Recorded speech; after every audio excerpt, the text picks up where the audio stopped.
at the Kings game, but I got the heat with me. 10 stacks, you can even take a seat with me. Paparazzi taking pics of the freaks with me. Got a crib full of thugs out in Belaire. In a room full of lungs, I can smell it.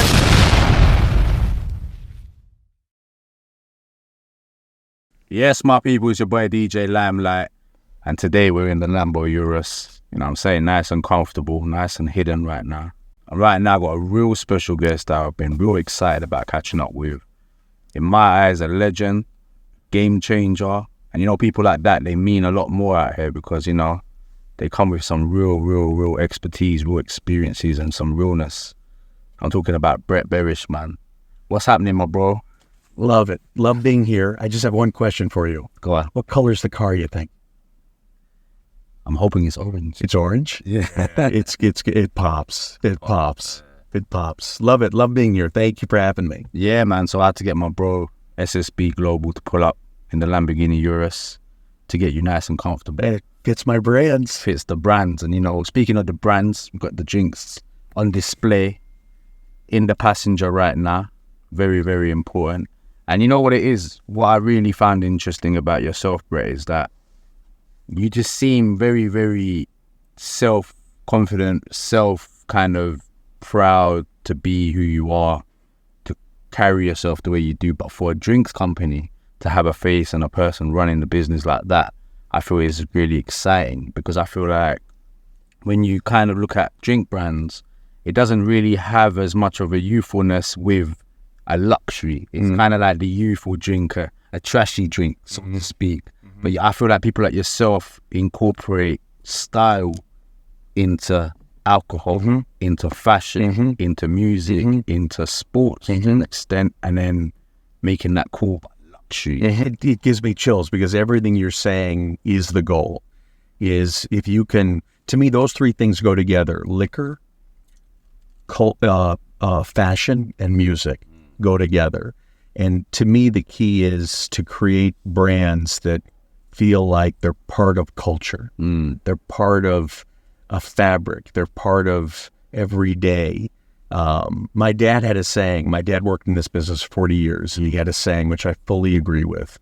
You can't buy cool. Yeah. You just either are or you're not. Yeah. And that makes a great brand, whether it's music or fashion or liquor, anything like that. You can't buy cool. And to me, that's the goal of any brand. Yeah, for sure. And that's a big that's a big statement to make, but a very honest statement, because I get it a lot. And I like to wear loud stuff. And I'm a little bit more subtle, but I like to wear loud stuff. And people always say to me, that's loud, but you can get away with that. Yeah. And that's what I see in you. Yeah. As a person that's out here kind of almost influencing people as well, right? As a businessman. Before we go any further, I can't have you sitting there with an empty cup. Oh, there you go. Not the man behind Belaire, not the man behind Bumbu, not the man behind such lovely drinks that I've been enjoying for the last week. So I think we need to pour something. So I'm gonna show you something new, Limelight. Ready? This is Deacon. This is my newest baby. We're launching right now in 70 countries. Wow. It's a Scotch. It's a premium Scotch that is made in two areas. Right. So it's a blend from Islay and Speyside.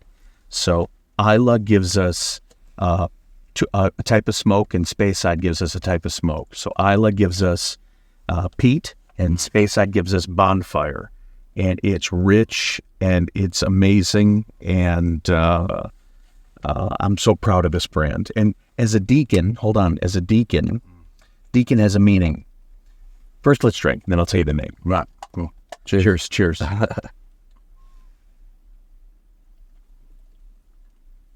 Wow. I'm a Scotch man as well. Can you feel it? Wow. Feel the smoke? You feel the happiness? That hits. Like it hits. That's not for the faint-hearted. You know, it's definitely for the grown-ups. Oh, yeah. It's meant to. If you're a Scotch drinker, my goal was, if you're a Scotch drinker, I'm going to give you something you're going to say, wow, that's different. And I didn't know it could taste like that. I really like the smokiness to it. 100%. It's got everything. So, but Deacon, it's cool. Deacon in Scotland actually has a meaning.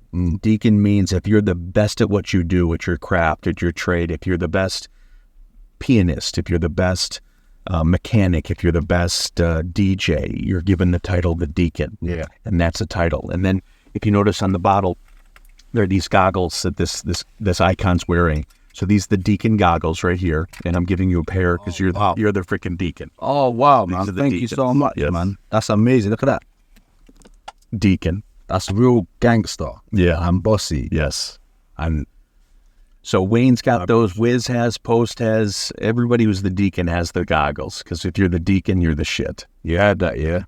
So if you've got these, you're the shit, and you heard the names, you heard the list. And I want to touch on that. I mean, thank you so much for these. But like when it comes down to the legends in the music and the hip hop game, I see you so organically, comfortably around them. They seem so proud to have you around them. I mean, Rick Ross is daily just screaming and shouting on his socials.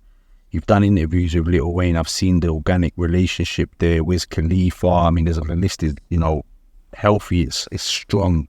How did you get yourself involved in hip hop culture in the US as a number one drinks man, but as Brett Berish?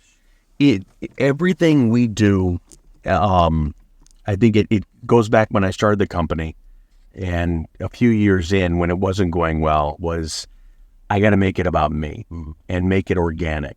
Just if it feels right, you should lean into it. And music is important. Hip hop's important. That's something I love. And I took the view that when people are supportive, you should support them back.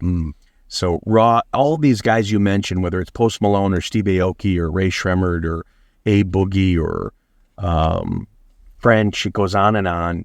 They love the brands. And if they love the brands, I'm going to support them. I want to do something with them. I want to create a relationship with them. Sure. And that's the beauty of what we try to do. And now it's grown. I'm in the UK now. So it's finding the right partners and people to work with in the UK or Africa or Greece or Italy. It doesn't matter the country. There's a family out there for us who loves the brands. Yeah, for sure. And like seeing your affiliation with the brand, with the artist, with the brands, you take quite an interesting route. In terms of where you go around the world, like even with Africa, I was so gassed to see Stonebwoy involved in that. He's a good friend of mine. I've always supported his music. He's come on my radio show and done a dope freestyle before. So to see someone like him really embracing it as an example in Africa, is that stuff that goes into like understanding how big the market is out there for it? Stuff like that. I'm not a data guy. I don't look at it that way. Okay, cool. And if I looked at it that way, these brands wouldn't exist because everyone told me don't do them. Like if the rum, Bumbu, which is now the #1 premium rum in the world, everyone said don't do it because rum isn't growing. Well, 5 years later, we're the only brand growing. We're crushing it. But it's to me, Africa, it was and is. I love Afrobeats. I think the artists there are so freaking talented. And I saw a role that we could play in trying to give those artists, whether it's Stonebwoy, whether it's Navy Kenzo, whether it's Chako, whether it's Yemi Alade, Diamond Platinums, all these artists a platform to stand on that's the same platform that Rick stands on or Wiz stands on or Wayne, where I can introduce the two. And then they can collab together and they can work together. So I'm a huge proponent of Africa. And if anything, in the music scene, I wish all UK artists and American artists would go to Africa because if you show some love there, they're going to love you forever. But they got to see that there's more out there than just the market they're in, if you know what I mean. For sure. But it feels natural. It feels... Stonebwoy we did an interview together. He hits me all the time. I hit him. I show supporting words. I've got Ross to shout out, everybody to shout him out. It feels good. This is the right thing to do. Yeah, and that's what it is, that organic. That's what I always find with you, is that even before this first time I've met you, but like when I'm looking online, everything just seems very personal. And you have to. And that's essential. And it's good that you mentioned Africa the way you do as well, because I'm from India originally, right? My family's from India, and it's such a big market that's growing. The younger generation are so invested in hip hop culture, for example. They mess with Afrobeats heavy. Yeah. Like Rema's selling out shows in India, right? So it's an exciting time around the world. I want to touch on though the beginnings. I want to go through your journey. You know, what was the beginning stages for Brett Berish? Like, what was your kind of upbringing like? What was happening in your world as a child going into an adult? Well, I do this series called Self-Made, which is all about, I love interviewing. There's a point to this. I love interviewing people, just hearing the shit that they went through, because that's motivating. I know you're successful if I'm talking to you, but I want to know the crap you went through. And for me, it was, someone asked me yesterday, what were the 90s like? The 90s sucked for me because I was completely lost. I didn't know what the hell I was going to do. I didn't know what to do. I had so many ideas and I never picked anything. And there's a lot of people out there like me who's, you know, if I pick this, maybe it doesn't work, and then what? And I finally chose something, and it's this business. And the first 6-7 years was horrifying. I lost my house. I had the IRS sweep my bank account. Everything bad possible. But What was that? Still in the 90s, or was that? That was early 2000s. I tell this story. My mom is my hero, and she's always been supporting me and supportive of me. But I tell this story where I remember Limelight. I remember being on a call. We had a board call, and I had investors back then, and they wanted to blow up the company and stop it. And I remember telling my mom this, and she's like, "Brett, I'll sell my rings for you." And I'm like, "No, we'll figure this out." But I remember saying to her, "Boy, I love what I'm doing. And if I could just make a living, I'm set." It wasn't about making a lot of money. It was just about being happy. And I needed that moment, because everything from that moment on, it's worked. Wow. So it's, you know, I think we all have our inner kind of self-made, the shit we go through. So that was, for me, that was, you know, 30 years of it just sucked because I just didn't feel like I fit anywhere. That's crazy. I mean, we're talking about being able to earn a living out of something you really enjoy. What was the turning point that actually made you start earning a living? What was the move that you made, or what was the... It's a bunch of things. One is, I don't know how to make life happen fast. You know what I mean? Like the easy money or the easy way to do it. And I realized you can't force that shit. It's going to happen eventually, but enjoy that process and that's what I did. It slowed down for me, where it wasn't about money. It was just about, I'm happy. I got to make a living, and I'm happy, and then I'll grow from there. And that first brand was Ace of Spades. Yeah. And it worked.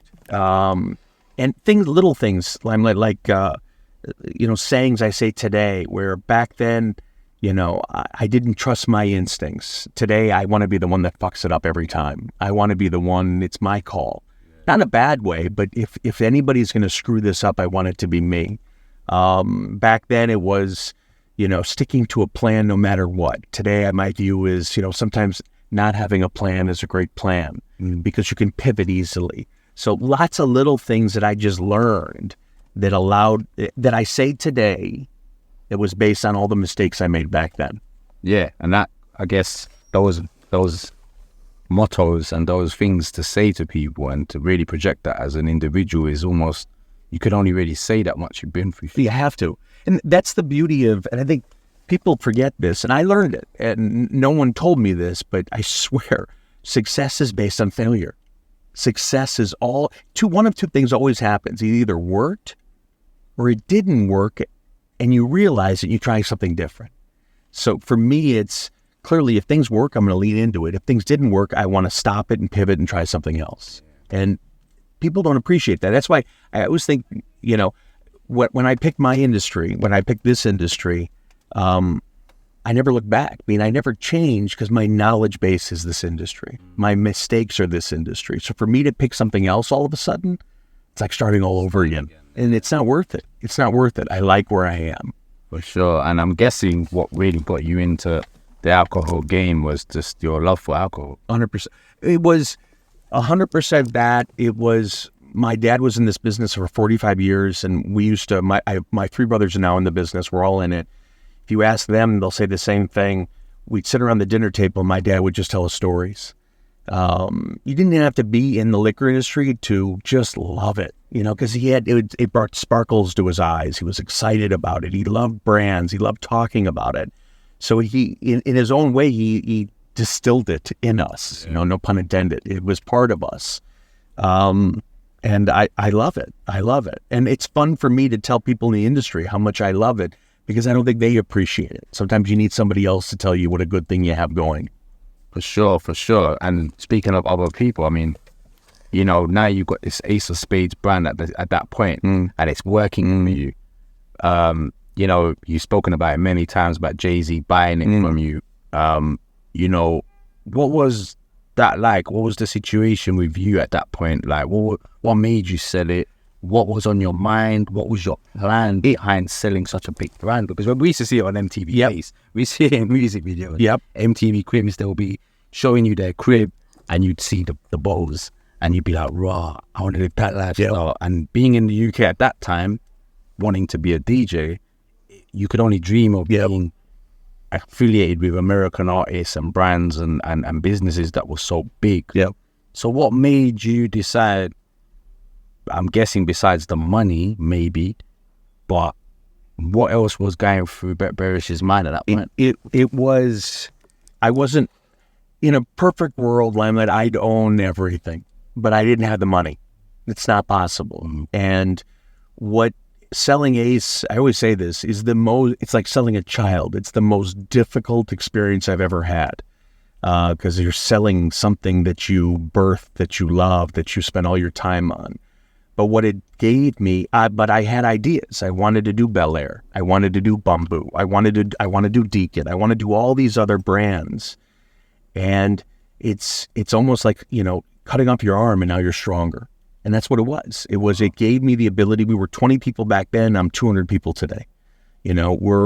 I can do more. There's, we were working with more artists, working with more people. So to me, to anybody out there, it's, you're dealt the cards you're given. Now, how do you get up there? How do you move up the ladder? How do you get to the next notch? How do you do more? So that was my way of getting up the ladder more, to be able to do more. But it's been great. It's been great. Yeah, for sure. And selling Ace of Spades, I'm going to be nosy. You can say, I ain't telling you. How much did you sell it for? Enough to do everything I'm doing. Yeah. It's one of those, again, it's one of those things where there's no question money plays a huge role, but it's, you're talking to somebody who, again, lost his house and had the IRS sweep his bank account. And I still, to this day, I can buy this car, but I don't have a credit card because I have bad credit. That's fucked up, but it allows me to move up. Does that keep you humble to some extent, finding that you have an obstacle in front of you that in reality, being who you are and earning what you're earning, but also being having a network that you have. You have such a huge network of people that you've created for yourself, but still not being able to get the credit because of the past kind of remind. Every day is like that, Lima. Every day. So if someone says to me, God, I love the Deacon, the taste, but I don't like the package. Fuck you. I want to crush them. If someone says the Bumbu wouldn't work in Latvia because they don't drink rum, no, fuck you. I'll prove you wrong. So and some people have asked me, does that chip? It's like a chip. Does it ever go? For me, it never goes away. Doesn't matter. So I'm still humbled. I'm still the same person. I still have the same drive. But I get to do more. I get to try more things. I think if you ask me, it's a good question, because as I think about it now, if you ask me what my goal was as a kid, my goal would be, to this day, it's the same. I want to be able to try every idea I've ever had. Like, that's my goal. Just to be able to go try it, so that I'm not that person anymore who has to go to you and say, what do you think? Or can you help me? If I can help myself go get it done, that's the goal. For sure. And, moving on to Belaire, because that stood out for me at the time when I started seeing Belaire bottles, the black bottles, the original. That really opened my eyes up to wow, alcohol's changing to some extent, seeing that bottle, because I feel like it connects with, again, luxury is still accessible, but it has such a cool factor. And seeing people like Rick Ross heavily behind that as an example, really, I feel like changes people's perspective of the drink, because if you look at the bottle without the branding in terms of the marketing, you might see and think, okay, that might not be aimed at someone like that. Correct. A lot of young people might not think, for example, red wine is aimed at. Correct. But then when you have a wrapper on it and stuff like that, I mean, what was the plan behind Belaire? What was the vision? Is that something that played a part in the beginning stages of even getting into alcohol? It goes back to all the brands have the same ethos in terms of they're different. And whenever you do something different, the whole world reacts negatively because they just don't think it's going to work. So if I take Belaire, my whole goal was I want to go after Moet. That's what I want to go after. I had Ace, which was for the Dom Cristal crew, let's call it. And then I wanted Belaire for the Moet Vouv drinker, which is still very high end. And then I decided, you know what? I want to make a rosé first. Yeah. No one does that. Brut is the big one. That's the gold colored liquid. Rosé is an afterthought. No, I want to do rosé, and I want to put it in a black bottle. And everyone told me you're nuts. One, you're launching rosé first, it won't work. Two, you're launching and putting in a black bottle, you can't see the liquid. You're never going to sell anything. And we crushed it day one. But the key to this is trusting myself and saying, with all those people saying no, I got to just go do it. Just do it myself. No, it's like, to me, it's similar in the music space. If you've ever asked an artist what their number one commercial hit, if they thought it was going to be successful, 99% will say no. Will say no. And the key is they just put it out there. When you overthink it, when you ask too many people what you think, then you get nervous and you get scared. But you just got to let it go. So that's been on all the brands. But it always starts, it's got to be the liquid first is the best. It's got to be a story that's great. It's got to be a package that stands out. You put those things together and hopefully everything else comes together and people like the brand. And Ross is the example. Yep. Ross for 2 years was hitting me up saying, let's do something. I want to do something. I love this brand. Okay, let's do something. But it wasn't because I approached Ross. It wasn't anything other than he loved the brand. Wow. And that's a good brand. So you want that around that time? No. Ross and I were introduced. Ross tells a great story. Ross was at a club in New York, or Miami. He was down in Miami. It used to be at Versace Mansion when it was a club. And Clue was playing, and these bottles were coming out, these black bottles of Belaire, and he's like, what the hell's that? And I could say the same thing about Jay when Jay heard about this gold bottle. Same thing, where, what is that? I want to try that. Oh, that's great. And Clue, he contacted Clue because Clue was the DJ, and Clue said, I know the guy who's running this. But that's how it starts, is they like the brand first. Wayne on Bumbu loved rum. Wiz on McQueen, he's a gin drinker. Everybody's different. So it's when they pick it up and they own it, that's the relationship you want. Yeah, for sure. That's the relationship. For sure. And that's amazing to hear that, because it's almost like each rapper that you're affiliated with quite strongly is, affiliated through the drink that they like. And that personal touch is so, important. Because you can't fake it. Here, have some Bumbu. So if I use Bumbu as an example, and you see Ross online, and Ross is talking about Bumbu all the time, or Wayne all the time. Sure. Ross isn't going to fuck with it if he didn't like it. Of course. Wayne wouldn't screw with it if he didn't like it. He's not going to touch it. So there's a sense of it's got to be real, and that's where, for me, the relationship matters the most, because I don't want it to be a contract where it's like this end date and then we're done. No, the beauty of a relationship is the more you get to know them, the easier it is, the more you want to do with them. It's like being married, you have a rapport, there's something going on there. So it should last. And that's what Khaled has, that's what Wayne has, that's what Wiz has. So all these guys who are involved with the brands have. And even seeing you on Drinks Champ. Yeah. Rick Ross, that made me happy, because I was chatting to one of your people in your team, I think it was Matt, and we was communicating, and then I see you on Drinks Channel. I was like, oh, that's really cool to see that, because, you know, it really shows how much Rick Ross respects you and how much he wants to push what you're doing and make it apparent to the world that, you know, this is the machine, the genius behind the brands, right? I mean, what's the relationship like with Rick Ross now, which is obviously very strong, but I mean, from your perspective, you know, what makes it so strong? One, Ross, for me, not only is one of my closest friends now, to me, I learn from him.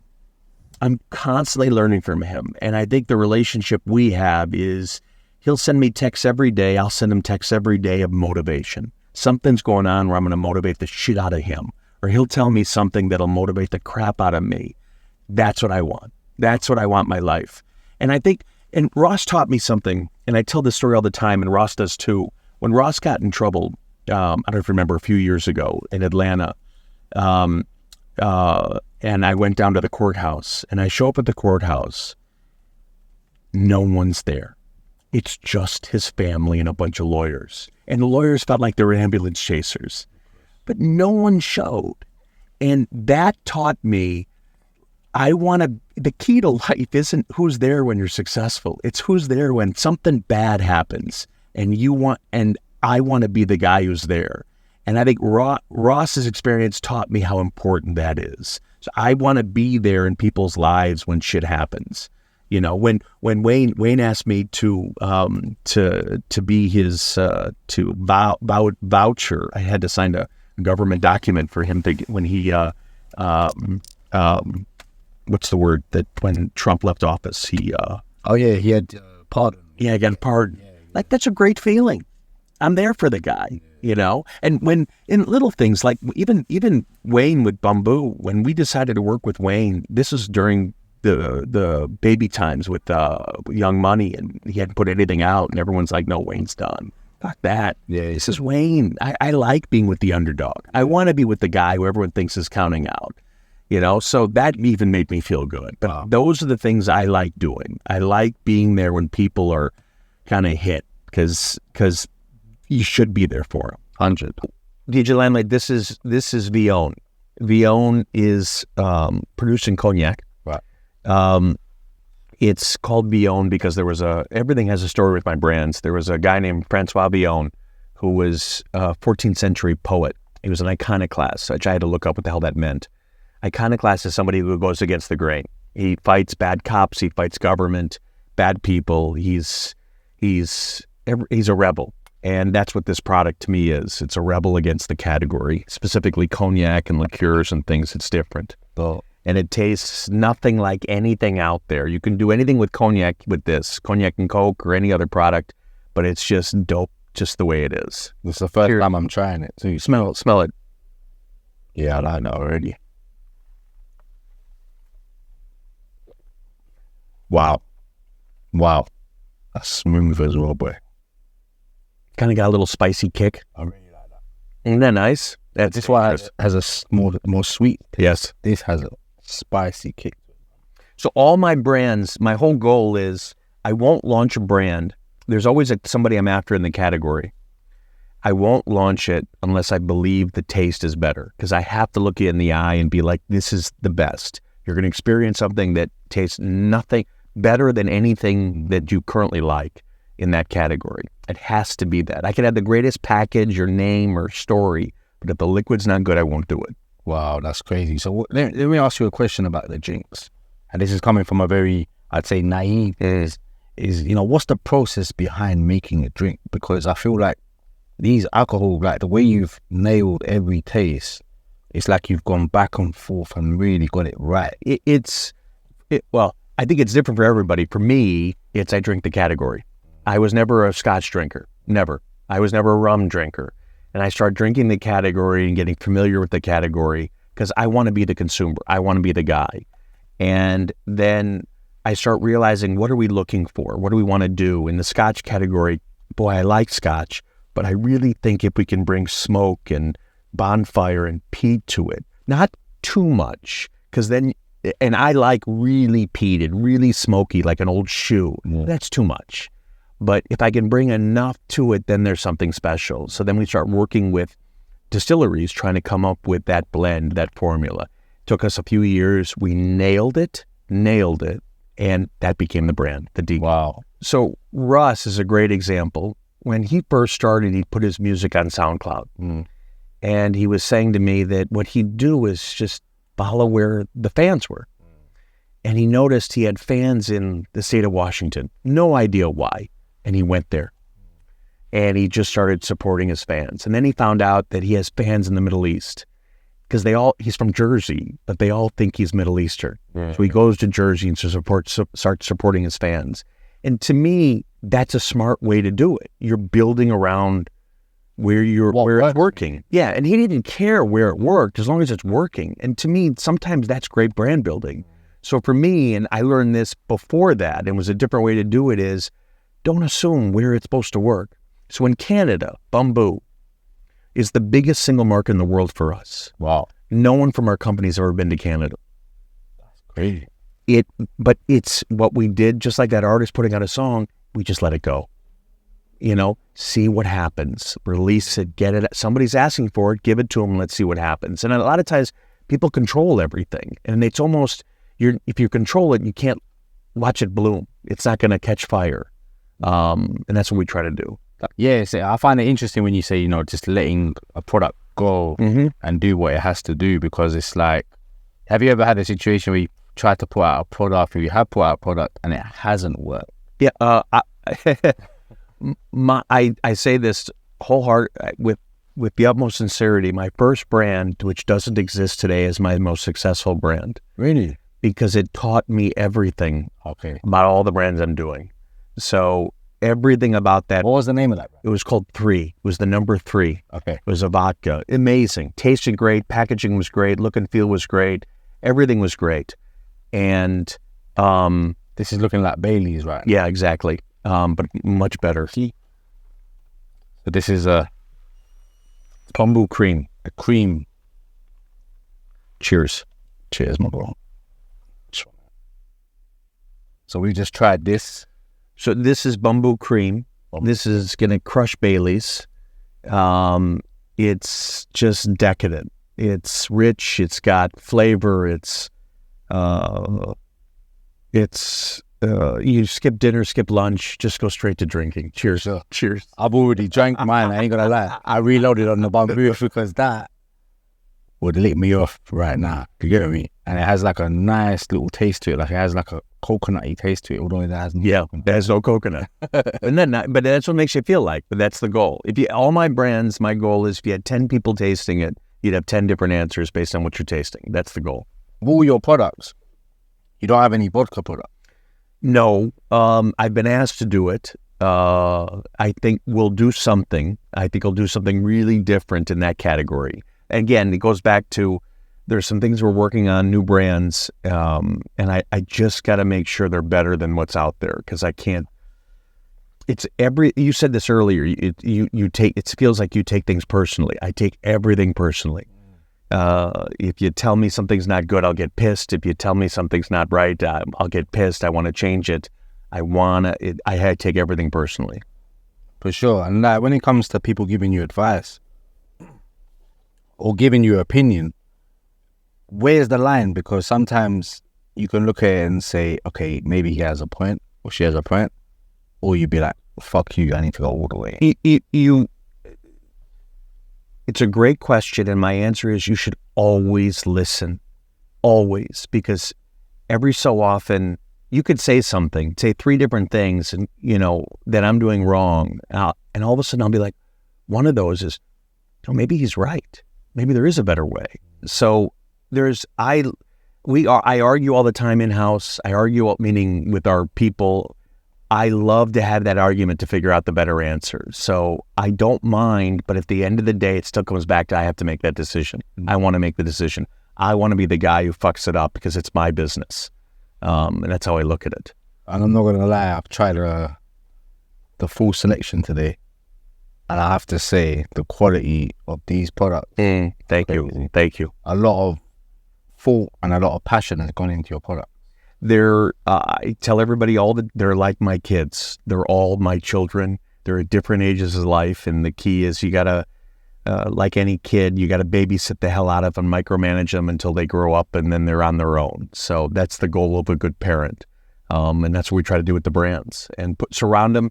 And again, surround them with people that love them, and whether that's Ross or Wayne or people like that, that's what you got to do, and that's what we try to do. For sure. And obviously the latest brand is this one right here, The Deacon. Deacon, which is I love the packaging. Thank you. I love the way it looks. I love the way it tastes. It's the packaging. Hopefully you pick up on it, but the look and feel. And if you go to their Instagram at Deacon Whiskey, it's like Burning Man. It's like Mad Max. It's very steampunk. I want that feeling to come across. I like big old categories that are slow, and I want to make a difference. Yeah, that's a big look. Now you're in the UK, but like, are you paying attention to anything in the UK in terms of artists? I'd love to talk to Stormzy. Yeah, love what he's doing. Central C. Of course. What's the shoe brand? Clint. Yep. Cortez. Yeah. So again, the key. I like culture, and everybody I think I just named to me is part of culture. They're not canned. They weren't created in a lab. It's about people doing their shit their way, and they've become something. So I want to be involved with people like that. No, for sure. You know what, Brett? It's been a pleasure catching up with you, man. Anything I can do, please ask. Yeah. Keep crushing it in your lane. Yeah, thank you so much, Brett. And you know what? These products here are crazy. I love your story. I love your passion. Thank you. And I can't wait to see what's going to be happening. Thank you. In the future. As Rick Ross says, or as I tell Rick all the time, when good things happen, go harder. So let's go harder. That's a mad motto still. Do you know what I mean? Go harder. It's that simple. And Brett is a prime example of that, man. Do you know what I mean? 100.